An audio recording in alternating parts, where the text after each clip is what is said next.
Bab 7, Petugas Patroli. Baik, suamiku. Jangan panggil suamiku, panggil sayang saja. Nggak bisa. Kenapa?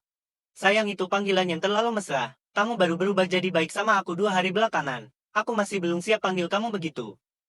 Oh, berhubung takut membuat suaminya marah, Wulan pun mengalihkan pembicaraan. Ngomong-ngomong, pernah ada seorang peramal yang datang ke rumahku waktu aku masih kecil. Dia bilang, aku bisa jadi istri pejabat ke depannya. Istri pejabat. Suamiku, jangan marah, ramalan peramal itu pasti nggak tepat. Mana mungkin aku bisa jadi istri pejabat? Selama kamu menginginkanku, aku bakal menemanimu seumur hidup. Keesokan dini hari, Hasan dan yang lainnya sudah sampai ke rumah Wira. Setelah menaruh seluruh ember berisi ikan ke atas gerobak, kelima orang itu pun berangkat ke ibu kota provinsi. Sebelum mereka berangkat, Wulan menyerahkan sebuah kantong kain merah kepada Wira. Suamiku, kalau uang menjual ikan nggak cukup, gadaikan saja gelang ini. Kalau masih nggak cukup, aku bakal cari kakakku. Dia nggak mungkin nggak peduli padaku. Jaga rumah baik-baik. Ya, tunggu aku pulang. Wira memasukkan gelang itu ke dalam sakunya. Setelah merapikan rambut Wulan, dia pun berpamitan dengan Wulan dan berangkat ke ibu kota provinsi. Wulan memegang wajahnya yang tersentuh jaring Wira sambil tersipu. Semalam, kedua orang itu masih belum berhubungan. Mereka hanya berpelukan sambil mengobrol. Akan tetapi, dia sangat menyukai sifat suaminya sekarang. Sekarang, Wira sangat lembut, perhatian dan baik hati. Meskipun mereka tidak berhubungan selamanya, Wulan sudah merasa senang bisa mempunyai suami seperti ini. Danu dan Sony berjalan di depan untuk membawa jalan, sedangkan Hasan berjalan di tengah sambil menarik gerobak. Wira dan Dodi berjalan di paling belakang. Di zaman ini, dunia masih belum aman, apalagi di malam hari. Ada banyak perampok dan bandit yang sering berkeliaran. Jalanannya juga tidak rata dan berlubang. Jika tidak hati-hati, gerobak mereka bisa masuk ke lubang yang dalam. Hasan sudah sering melakukan perjalanan di malam hari, jadi perjalanan mereka kali ini juga lancar-lancar saja. Langit berangsur-angsur cerah, kota yang berada di kejauhan pun muncul di hadapan mereka. Saat berjalan, Dodi tiba-tiba berbisik, "Tak Wira, bantu aku ganti nama, dong." Mendengar permintaan Dodi, Wira pun kebingungan. Dodi mengeluh, "Di dusun kita, orang yang namanya Dodi terlalu banyak. Aku mau kaya-kaya, suruh orang bantu ganti nama. Dulu, nama ayah Wasan, sekarang sudah jadi Hasan. Lebih enak didengar, kan? Tak Wira, kamu itu orang yang berpendidikan dan tahu banyak hal. Bantu aku ganti nama, dong." Di dusun Darmadi memang ada banyak orang yang bernama Dodi. Wira pun tersenyum dan menjawab, "Kamu paling pengin buat apa?" Setelah mengintip punggung ayahnya, Dodi menjawab dengan suara kecil, "Tak Wira, aku mau bergabung dengan militer.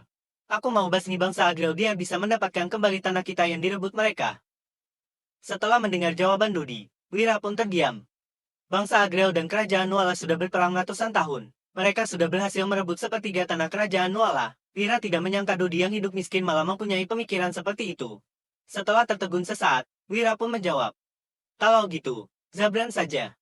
Dodi langsung panik. "Zabran, kedengarannya kayak zebra. Zebra itu mangsa, bukan pemangsa. Nggak mau lah, kurang bagus. Tak Wira, ganti yang lebih enak didengar, dong." Setelah melihat reaksi Dodi, Wira pun merasa lucu. Zabran itu artinya kuat dan mampu. Bukannya kamu mau membasmi musuh, kamu harus kuat dan mampu, dong. Ah, begitu. Dodi langsung berseru gembira. "Zabran, Zabran Darmadi, keren juga. Ya, makasih. Tak Wira, mulai sekarang namaku Zabran, bukan Dodi lagi. Yang manggil Dodi nggak bakal kusahut."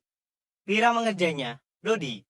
Dodi langsung menoleh dan menjawab, "Ada apa, Tak Wira?" Wira langsung tertawa terbahak-bahak. Hahaha. Dodi masih belum mengerti kenapa Wira bereaksi seperti itu. Setelah sesaat, dia baru berkata dengan malu, "Selain Kak Wira, aku nggak bakal nyahut siapapun yang panggil aku Dodi." Hasan yang berjalan di depan berseru, "Dodi, datang kemari dulu." "Oke." Dodi berjalan maju dengan muka masam sambil membatin, "Selain Kak Wira dan ayah, aku nggak bakal nyahut siapapun yang panggil aku Dodi." Danu berkata, "Dodi, kamu bantu ayah tarik gerobaknya dulu. Aku saja yang temani Kak Wira." Dodi terdiam, lalu berkata dengan kesal, "Ya sudah, tambah satu orang lagi deh."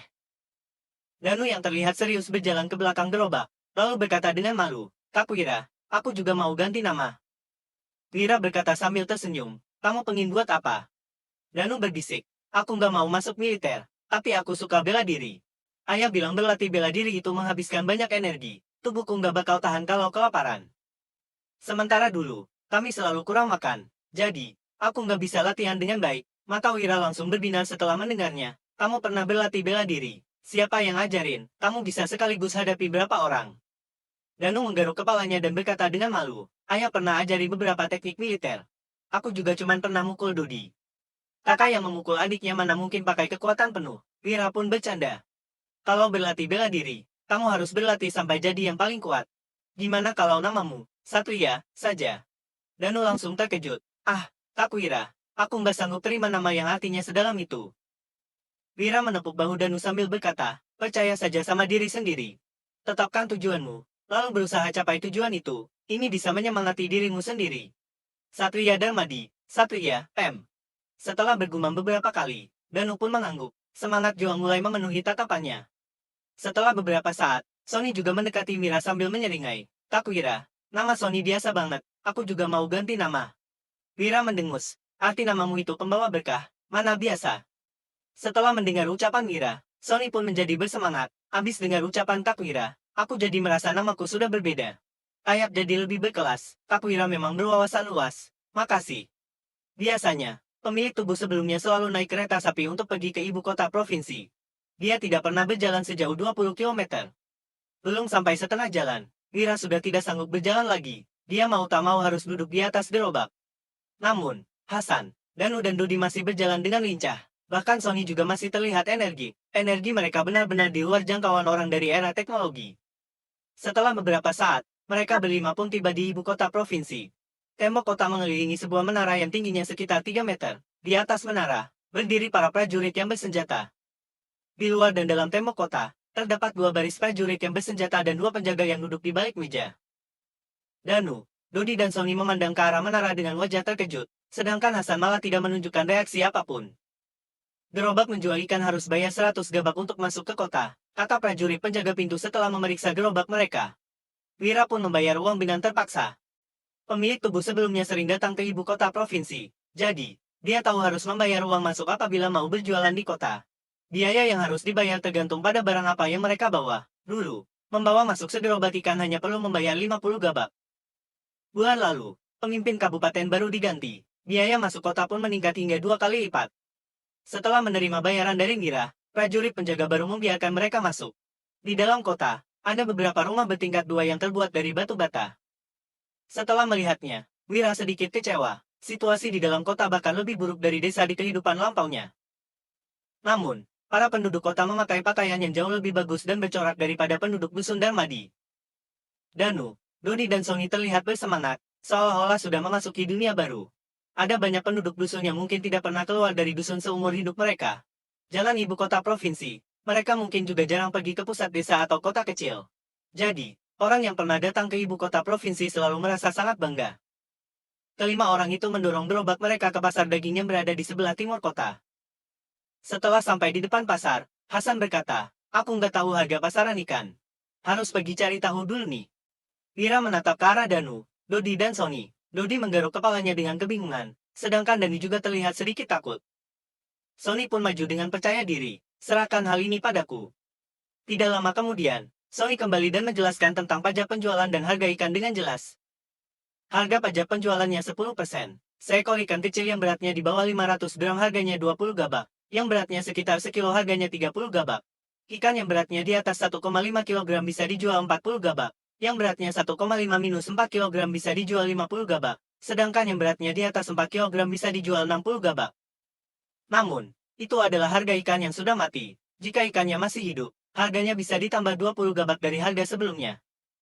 Kelima orang itu pun masuk ke pasar timur, lalu hendak mencari kios dan mulai berjualan. Sebelum mereka sempat berjualan, 4 orang yang terlihat galak tiba-tiba mengerumuni gerobak mereka. Salah seorang dari mereka yang berbadan kekar dan berwajah galak menyilangkan tangannya lalu mencibir. Sudah sampai pasar timur bukannya beri hormat ke pemilik tanah dulu sebelum berjualan. Berani banget kalian.